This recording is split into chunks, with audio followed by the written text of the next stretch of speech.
Liverpool by a point from Manchester City. Spurs beaten at Burnley yesterday, the big losers in truth. City, of course, about to start at Wembley against Chelsea in the Carabao Cup final. Arsenal retake fourth. Manchester United slip a place. Chelsea stay where they were. Southampton remain in the drop zone. Cardiff, of course, beaten badly Friday night, but still have their heads above water, as it were.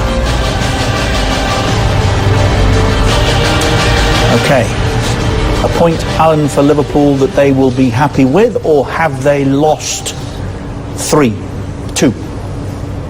No, I think they'll be happy with a point. I mean, you know, there was some circumstances where, you know, I'm sure Klopp will reflect and think, could we have had 3? But I just thought they didn't play very well. There was some of their players didn't perform today, as you would expect, and in a big game like that, Salah was quiet. Milner really had a poor game. Is that a one-off, or has it been happening? Has it been coming? I don't know. Whether, you know, you just the tension of winning the Premier League and the pressure and everything. Is it having an effect? Maybe it is. Maybe it is. I think it is. Honestly, I think it would worry me. The front three worries me a little bit for Liverpool right now. That's not the first game, a biggish game that I've watched them and thought, not quite at it. Not quite there. The spark wasn't there today, and I thought, you know, to end the game with I know Firmino went off injured, but to take Mo Salah off, I think that's a massive statement. He's a match winner. And Henderson. Yeah, and Henderson, 2 big players for them. You know, that tells you that Klopp's a little concerned, I think.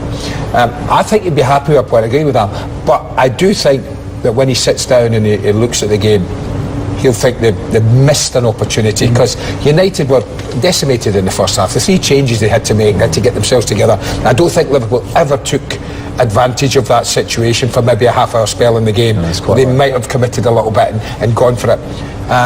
So I think and when he looks back tomorrow, you'll be a little disappointed. What of Ole Gunnar Solskjaer, who's done a very passable impersonation of Dwight York since he went back to Old Trafford, because he's never stopped smiling, and he's come off today smiling, but will he have some serious questions himself to answer post-match about not so much his team selection, more who he put on the bench, and then subsequently selection? Yeah, no doubt. So I think that's more the Lingard one, because the other 2 that were pronounced fit before the game, not a problem. But I think more with Lingard, the lark's in the question, naturally. You know, if he was only half fit or could only play 60 minutes and you brought him on instead of Sanchez, or why is he on the bench at all? So it's one of those ones. But I think in general, Ole be absolutely delighted, you know, losing the plays he has done in the first half and coming away with a draw. I think he'd be delighted with that. Plus they did the Matic, and that was a massive blow before the game even started, to lose a really important player for them. Really important. But I thought they were much better second half. I thought whatever got into them, and whether Ole got into them at half time, and the crowd, I thought the fans were magnificent at Old Trafford. They're criticised a lot for being quiet and not getting behind the team. I thought they drove their team second half, and it was good to hear. I'll tell you who will be drastically disappointed will be the Spurs manager. Because they would have been on, it would have been 27 games, there would have been 63 points if they'd have won yesterday, 65, 66, and watching that you would have thought we've got a chance. Yes or no? Well, he's offside. He's offside. I know you're going to say his foot there was making the decision a closer one in VAR. Well, I'm only working on the basis, Andy, of what I've seen recently, when lines have been run through feet and decisions have been made, and we've argued differently that anything that can score a goal that's part of your body, your chest, your head, is off in those circumstances, but we were told not recently. Well, I'd say also that the linesman that side was behind that particular player. So could he have seen all the line of Liverpool? Do you understand what my point? Yes, I do. It's the first jersey he sees is the red one. That's what you're saying. But that line is the line drawn through feet. That's right. It was right to be drawn through feet there. So it makes him off by about a foot, makes it tight. If VAR had been analysing that tonight, they would have given offside. Yeah, that's true. Definitely given offside. See, that's right, because his foot is the nearest thing to goal. So that's the last point of where it's decided whether he's offside or not. That's how the minutiae of this VAR might just cause a little problem. It's getting really technical now, isn't it? I know, a foot. So, but it's the right decision. It was offside. Pleased with yourself using that word, aren't Do you? you like it? Yeah. I got that from Roy Hodgson. And he was talking about his tactics. He said it's the minutiae of the tactics that make it important. I never Very used good. that when I was at Palace. Very good. Is that a dictionary one? I don't know. Chris Smalling could or should have done better. Should have. I was saying off here, I think Chris is thinking as a centre-half player, not anticipating. I think if it's a centre, put it this way, if it's Lukaku in that position, I think he knows what he's going to try and do. I mean, Chris is expecting the defender to clear it there. He's not gambled. Chris has his arm up to call for it. Look at him. You watch him.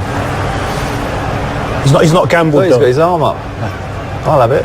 Oh, Got to gamble. As a centre forward, you've got to gamble there. just throw himself. Yeah. End Should up in he the beat net. End up in the net, crashing into the goalkeeper. Anything. But it's the last minute. Throw yourself. Head or at it. feet? Anything. Anything. Anything. Get a touch on it. Klopp was going mad because, Lukaku's put 3 crosses in with his left foot over there Exactly. from that left side, and fullbacks just let him put him in. And it almost cost him. James Milner is waiting to talk to us. They've dropped 9 points from their last 7. They lead by 1. You've won titles. In a similar situation, would you be concerned? Yes, definitely. He touched on it there as well, not creating enough chances, not getting enough strikes on goal. Because ultimately, your centre forwards are going to win you the league. Defensively, you got to defend right, but ultimately, your centre forwards are going to win the league, and they're not getting goals anymore at this present moment in time. And I was just looking through their team there. He's the only one who's actually won the title. So I'm starting to understand now why some of the players We are feeling hear the a lot pressure. about that. Andy, obviously, he's won a title and is in a position where he can explain that to us, what that feels like. But what difference actually then does it make players that have been across the line? It's massive. Massive. I remember the first one I won. The boys around were so relaxed because they've been there before. They know what it's all about, and I'm saying, oh, come on. Which one was that? Was that the Ferdinand? What, our first title? Les Ferdinand scored first half and you... No. It's when we beat Middlesbrough. Oh, right. Yeah. Okay, Giggs. I mean, yeah. Yeah. But because they've done it before, they're relaxed.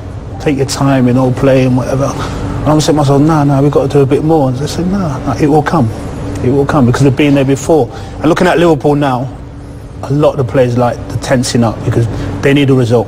It's a good result for them today, but when it comes to winning or nicking a goal, like you're saying, teams are now dropping back. They need that little centre forward who can drop his shoulder, a little bit of magic. And So put in the bottom do you corner. then start to try and force it, and in forcing it, Very much so. frustrate yourself? Yeah, very, very much so. The flip side, to when we lost it to Blackburn.